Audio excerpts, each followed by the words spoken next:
Hai, Assalamualaikum dan selamat sejahtera semua. Okay, hari ini kita masih lagi dalam bab 1 dan hari ini saya akan teruskan dengan subtopik 1.5 iaitu penyelidikan dalam sejarah. Okay, penyelidikan dalam sejarah yang saya nak terangkan ni maksudnya ialah kaedah ataupun cara mengkaji sesuatu sejarah. Okay.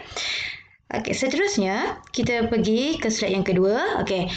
Terdapat 3 kaedah penyelidikan dalam sejarah. Ada 3 cara ataupun 3 kaedah. Yang pertama ialah kaedah bertulis. Okey, kaedah bertulis, biasanya pelajar selalu salah faham. Bila saya sebutkan kaedah bertulis, mereka beranggapan bahawa kaedah bertulis tu dengan cara menulis. Contohnya menulis esei, karangan dan sebagainya.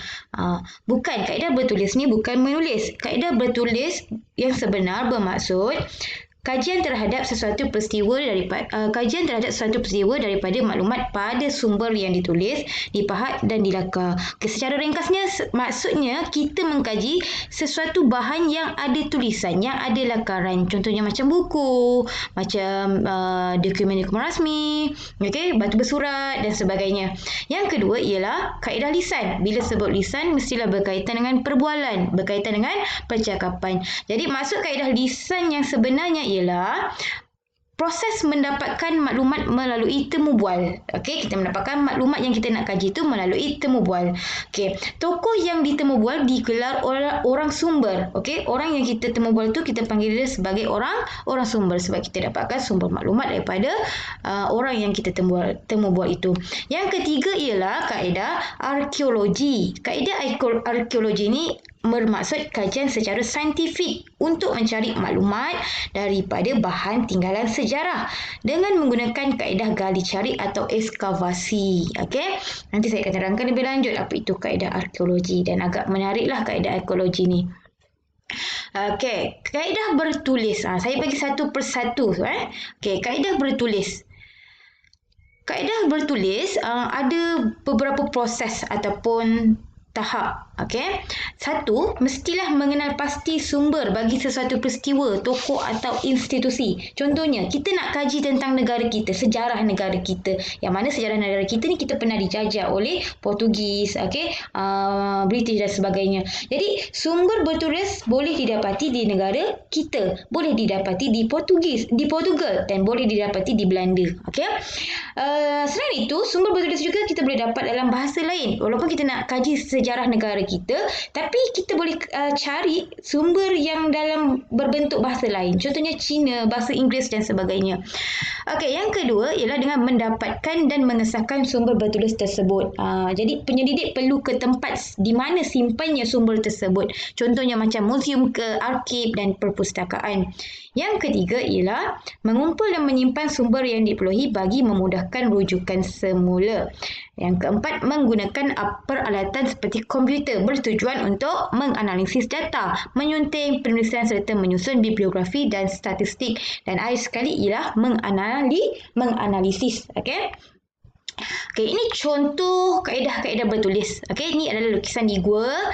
Ini adalah catatan pada daun lontar. Pada zaman dahulu kala tak ada buku, tak ada kertas A4, kertas kaja macam zaman sekarang ni. Okey, jadi mereka mencatat di daun, di pokok dan sebagainya. Okey. Yang ketiga ni ialah contoh tulisan di batu bersurat. Jadi jelas dan nyata menunjukkan dekat sini ada lukisan, ada lakaran dan juga ada tulisan. Jadi bahan-bahan inilah yang kita kaji menggunakan kaedah bertulis. Okey. Yang kedua ialah kaedah lisan, kaedah temu bual. Okey, kaedah temu bual pun ada 3 tahap, ada tahap-tahap dia. Okey, step by step kita kena ikut. Yang pertama, persediaan. Persediaan dalam tahap persediaan ni, yang pertama kita kena menentukan tokoh. Tentukan tokoh siapa yang kita nak temu bual. Contohnya, kamu nak mengkaji tentang sejarah kejayaan sukan badminton di negara kita. Jadi, antara salah satu tokoh yang kita boleh temu bual, Datuk Lin Chow Wei. Betul tak? Okey. Kemudian kita tentukan skop ataupun perkara yang kita nak temu bual supaya lebih berfokus. Okey. Yang ketiga, memilih soalan bersifat pendekatan sejarah. Bila? Okey. Di mana? Bila mendapat anugerah sekian dan sebagainya. Okey. Yang kedua, proses rakaman temu bual. Okey. Membuat persediaan lengkap dengan mengetahui sebanyak mungkin perkara yang dikaji. Walaupun kita nak temu bual seseorang, okey, kita nak tahu sesuatu, tapi sebelum temu bual kita kena tahu tentang apa yang kita nak nak kaji tersebut. Okey? Supaya kita boleh lontarkan, kita boleh tanyakan soalan-soalan yang lebih berfokus dengan kajian kita. Yang kedua, dalam rakaman temu bual ni, kita kena yakinkan tokoh yang kita temu bual tu supaya mereka rasa selesa. Okey, dapat berikan kerjasama pada kita. Okey? Yang ketiga ialah memproses rakaman. Okey, semasa selepas bertemu bual, okey, kita kena buat proses rakaman, membuat senarai dan menyalin atau menyunting rakaman, salin balik apa yang kita telah temu bual. Okey, apa jawapan-jawapan yang kita dapat. Kemudian kita nilaikan fakta dengan sumber bertulis. Kita nilaikan dengan sumber bertulis yang lain yang ada kaitan dengan tajuk kajian kita yang kita buat dengan kaedah lisan ni. Supaya apa? Supaya tidak ada penyelewengan, tak ada tokok tambah. Okey? Okey, yang ketiga ialah menyimpan rakaman dengan baik. Kenapa kena simpan? Contohnya lah, kalau tiba-tiba awak rasa tiba-tiba awak lupa ke dan sebagainya, awak boleh ulang banyak kali rakaman temu bual tersebut. Jadi tak perlulah kita nak jumpa Datuk Lin Chow Wei tu banyak kali untuk temu bual benda yang sama. Betul? Okey. Okey, satu kekurangan ataupun kelemahan kaedah lisan ni dia boleh menyebabkan ada unsur tokok tambah yang bercampur dengan unsur dongeng, mitos dan juga legenda. Okey, sebab tu dalam memproses rakaman tadi saya terangkan kamu kena nilaikan dengan sumber bertulis yang lain. Okey. Seterusnya ialah kaedah arkeologi. Okey, kaedah arkeologi ialah gali cari. Okey, yang saya nak terangkan dulu ini ialah kaedah gali cari di darat tanah. Okey, satu, kamu hendaklah membuat perancangan grid, iaitu penandaan kawasan di tapak arkeologi. Ini gambaran dia. Grid yang saya masukkan ni kotak ni. Ni kotak ni. Ini perancangan grid. Yang kedua ialah setiap petak grid akan diberikan nombor rujukan. Nampak tak? Okey, ni mereka sedang letakkan nombor. Ni kertas putih kecil ni nombor. Supaya senang membuat rujukan bila ada penemuan artifak. Yang ketiga, menandakan kawasan berdasarkan plan. Okey. Yang keempat, proses ekskavasi, gali cari. Bila gali cari, bila dah jumpa sesuatu, hendaklah direkodkan. Nampak tak ni contoh saya tunjukkan? Nampak dia penemuan apa, di kotak nombor apa, lot nombor berapa. Okey. Bila bahan-bahan artifak itu dah dijumpai hasil daripada gali cari, bahan-bahan itu hendaklah dibawa ke makmal arkeologi dengan tujuan untuk pemunggahan dan pengisihan, iaitu kita nak asingkanlah. Okey. Kemudian membuat pembersihan terhadap bahan tersebut. Okey. Yang ketiga, pengkatalogan bagi setiap artifak dengan nombor pengenalan. Maksudnya setiap bahan artifak yang dijumpai itu ada nombor rujukan, walaupun sekecil-kecil penemuan yang kita jumpa. Yang keempat, penganalisisan bagi mendapatkan maklumat tentang suatu artifak. Masa ni kita dah bersihkan, kita dah buat pengkatalogan, akhirnya kita analisis bahan apa, artifak apa yang kamu jumpa. Contohnya kamu jumpa anting-anting. Anting-anting itu digunakan oleh siapa, bila dan sebagainya. Okey. Seterusnya, arkeologi, ada juga arkeologi bawah air. Okey, ada juga arkeologi bawah air. Okey, arkeologi bawah air ini bermaksud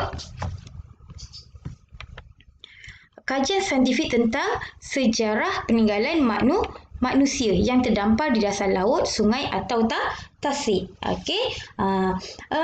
Banyak kapal dagang yang melalui kawasan ini,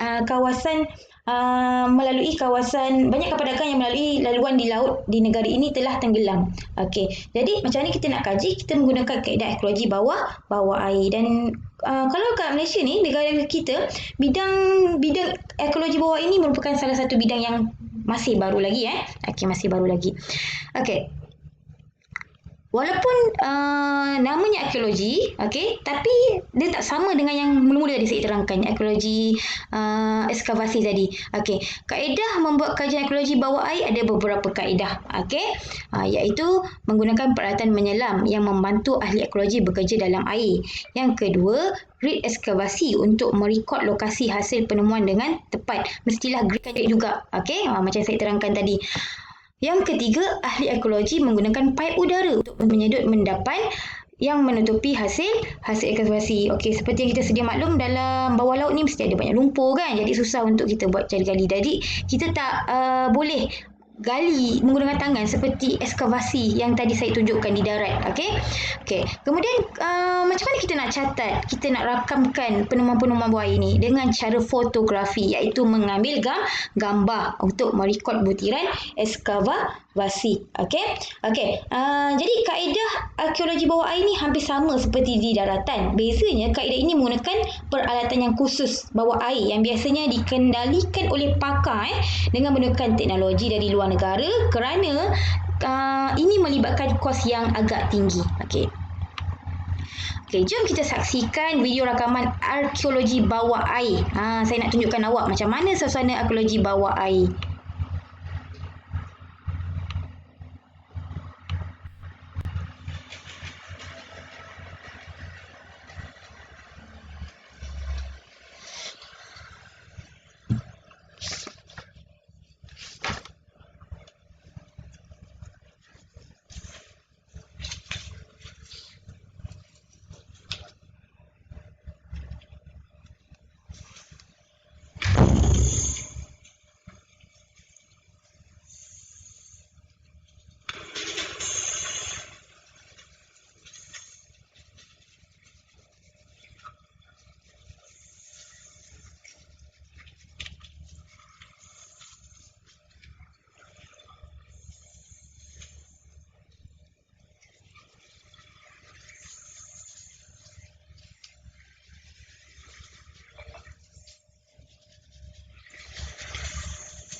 Okey, so awak tengok ni adalah paip udara untuk menyedut mendapan yang menutupi hasil penemuan.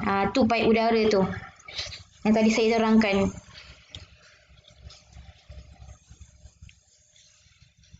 Dan mereka menggunakan peralatan menyelam yang lengkap. Okey, jadi tadi saya dah terangkan ketiga-tiga kaedah tersebut. Jadi kat sini saya nak uji, nak tengok sejauh mana kefahaman tentang kaedah penyelidikan dalam sejarah. So saya bagi 4 situasi, dan apakah kaedah penyelidikan dalam sejarah yang sesuai. Situasi yang pertama, Dr. Amin ingin mengetahui kehidupan orang asli di Jerantut Pahang. Nak tahu sejarah tentang kehidupan dia.